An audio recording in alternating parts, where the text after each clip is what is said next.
Hola, hola, buenas tardes. Mi nombre es Andrea Caballero Ochoa. Soy bióloga de formación y hice una maestría en Ciencias del Mar en la UNAM. Y pues ahorita ya soy candidata a doctora en Ciencias Biológicas también en la UNAM.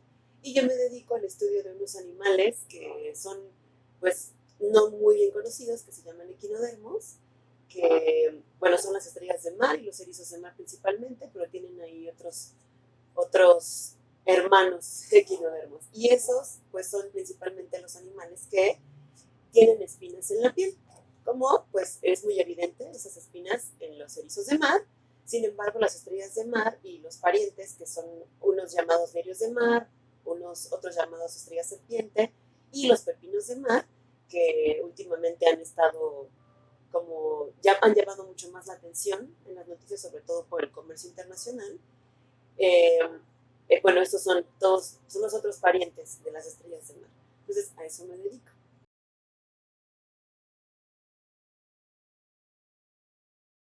Como lo dice su nombre, es un lugar que se reservó o que se reserva para conservar la diversidad, la biodiversidad, ¿no?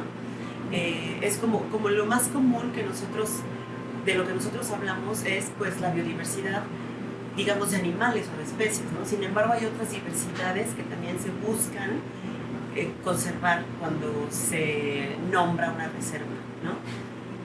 Por ejemplo, la diversidad genética, la diversidad funcional o la diversidad de ecosistemas, que como que esos términos no estamos muy familiarizados, pero en una reserva se busca también conservar estos tres que acabo de mencionar. Y justo conservando la biodiversidad, pues finalmente tiene una repercusión en el ser humano, ¿no? Porque cuando la conservamos, finalmente estamos conservando el ambiente en el que vivimos. Entonces, pues es muy importante.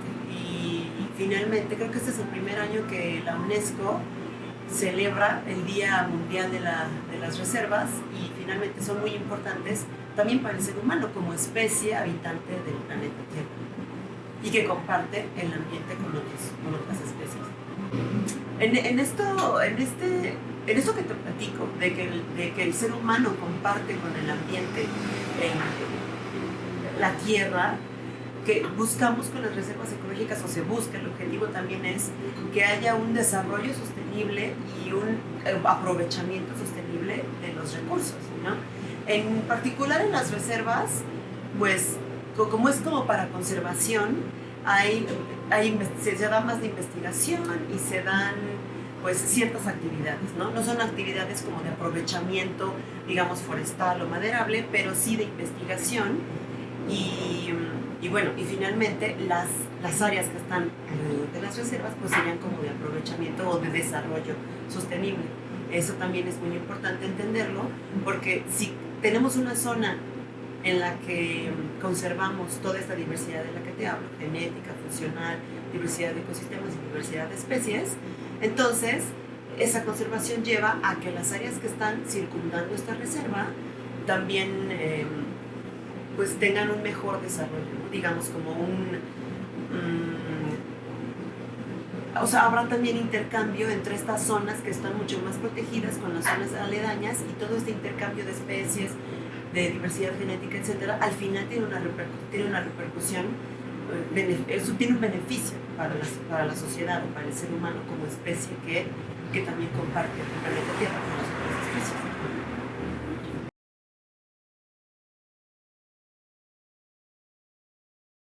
Pues a mí me lleva a pensar que pues es importante que sepamos que la biodiversidad, o sea, que una planta es tan importante como un mono o como un hongo que está en la corteza de un árbol y que sepamos que, que se tiene que se tiene que conservar un ácaro que está entre la madera de los árboles que ya se han caído o que se tiene que conservar un musgo, un líquen y que toda esa convivencia que hay entre todos los animales, a la que le llamamos ecología, toda esa convivencia que hay es súper importante. La del hongo con el ácaro, con el árbol y con los animales más grandes, mamíferos, reptiles o aves que viven ahí mismo. Entonces yo diría que es muy importante primeramente para saber que lo que tenemos, que se conservan los lugares porque realmente es importante conservar a las especies y que además esas especies están interactuando todo el tiempo, ¿no? Como te decía, funcionalmente y genéticamente, ¿no?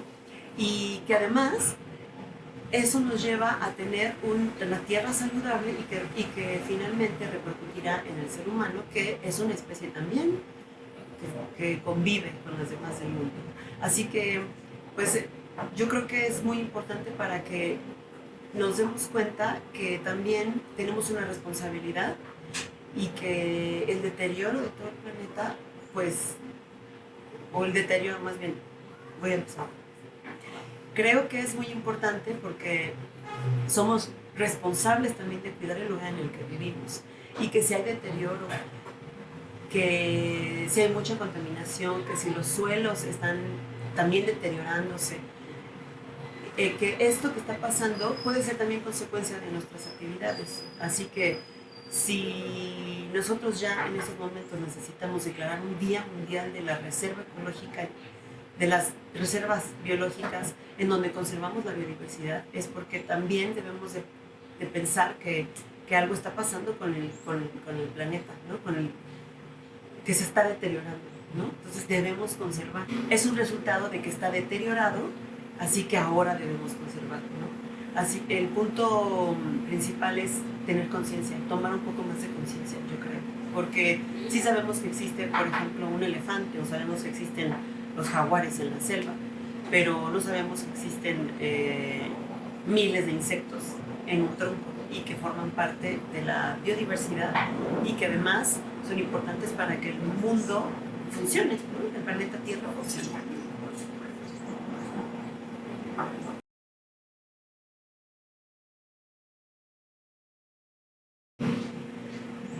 Pues yo creo que el conocimiento es poder, así que primero debemos conocer lo que tenemos, lo que hay en el planeta. Podríamos acercarnos a saber qué hay en las reservas. A veces pensamos que las reservas solo son terrestres, pero también hay reservas marinas que igualmente buscan conservar el ecosistema marino, conservar la diversidad de especies, o sea, la riqueza de especies, o a la diversidad de especies le llamamos riqueza de especies, conservar la diversidad funcional, conservar la diversidad genética, y también existe en el mar. A veces se nos olvida un poco, solo vemos como el azul del mar que es infinito, pero debajo de él hay infinidad de especies, bueno, desde muy chiquititas, incluyendo igualmente hongos, virus y bacterias, artrópodos, así como te platicaba, que puedes abrir una madera que cayó en la selva, que ya está muy húmeda y que está en descomposición, pues lo mismo puedes encontrar debajo del mar, ¿no? Y hay muchísimos ecosistemas, arrecifes coralinos, hay arrecifes rocosos, hay pastos, grandes extensiones de pastos marinos en donde viven muchos animales también. Los pastos marinos florecen también, entonces todo eso se nos olvida, ¿no? Vemos el infinito del mar y no se nos ocurre pensar en qué puede haber debajo. Así que, bueno, yo siempre digo que es una experiencia maravillosa bucear, así que así es como nos damos cuenta que hay debajo. A los que no les den miedo, pues siempre lo recomiendo, pero también es importante saber lo que hay, ¿no? Individualmente lo primero que podemos es saber qué tenemos, qué hay en los bosques, qué hay en las selvas, qué hay en los pastizales, ¿no? De hecho, México es un país muy diverso y que tiene muchos endemismos, que son pues organismos que solo viven en cierto lugar, ¿no? Por ejemplo, tenemos a una liebre o a un conejito pequeñito que se llama teporino, que vive en el Nevado de Toluca o que vive en el Popocatépetl, no solo vive ahí y en cierto ecosistema. Entonces, saber ese tipo de cosas yo creo que es una responsabilidad, es lo primero que podemos hacer individualmente. Y después, sabiendo lo que tenemos, ya podemos conservar, ya podemos pues hacer otras acciones que serían, por ejemplo, pensando en que está un quetzal, ¿no? Digamos, pensando en que vamos a ayudar a un quetzal que que está volando en los bosques nublosos, en los bosques nubosos, ¿no? De algunos de Oaxaca. Pensando en eso, a lo mejor podríamos dejar de contaminar tanto, de separar la basura, a lo mejor podríamos dejar de pues de talar árboles, ¿no? O sea, individualmente, teniendo conocimiento de todo lo que hay y que le podemos afectar, podríamos entonces tener esas acciones que persona a persona, pues yo creo que si nos juntamos todos, podríamos tener un beneficio para la conservación, ¿no? Biológica y para estas reservas. Entonces yo creo que sí, como si cada persona hiciera algo desde donde esté, ¿no? Puede ser en una ciudad, en un pueblo, en una localidad, etcétera, cercano al mar, ¿no? Poner su granito de arena. Por ejemplo, en los mares ya está estudiado que hay microplásticos y que están dentro ya del cuerpo de los peces, ¿no? Y que después viene a nuestro cuerpo. Y creo que ya hay estudios en donde ya se detectaron los microplásticos en la sangre del ser humano. Entonces, a lo mejor tener un poquito más de conciencia con los plásticos, a lo mejor sembrar un árbol, tener un árbol, una planta en nuestra casa, ¿no? Que claro que contribuye al ambiente o al medio ambiente. Actividades que no vayan en contra del buen desarrollo o de la buena salud de la tierra, yo diría, como por ejemplo no contaminar, no desechos tóxicos, no talar, no seguir talando árboles. Otra contribución podría ser pues el ahorro del agua o el tratamiento del agua, ¿no? En las costas podría ser a lo mejor los pescadores, que bueno, no sabemos las condiciones de cada lugar, pero los animales se atoran, se mueren con las redes. No sé, como tomar más conciencia. Después de eso ya se pueden hacer también normativas, ¿no? En una reserva de la biosfera hay normas que regulan lo que se puede o no hacer en la biosfera, en las zonas aledañas, ¿no? A veces hay una isla que es reserva, pero el agua circundante no es reserva. Entonces están protegiendo las poblaciones de las aves, pero no están protegiendo las poblaciones de los peces, por ejemplo.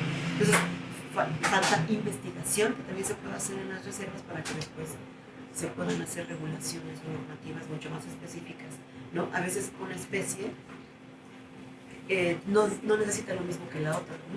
Para conservar la diversidad genética de una especie no es la misma para conservarla de la otra, ¿no? Justo porque tienen desde sus hábitos, ¿no? Que son distintos.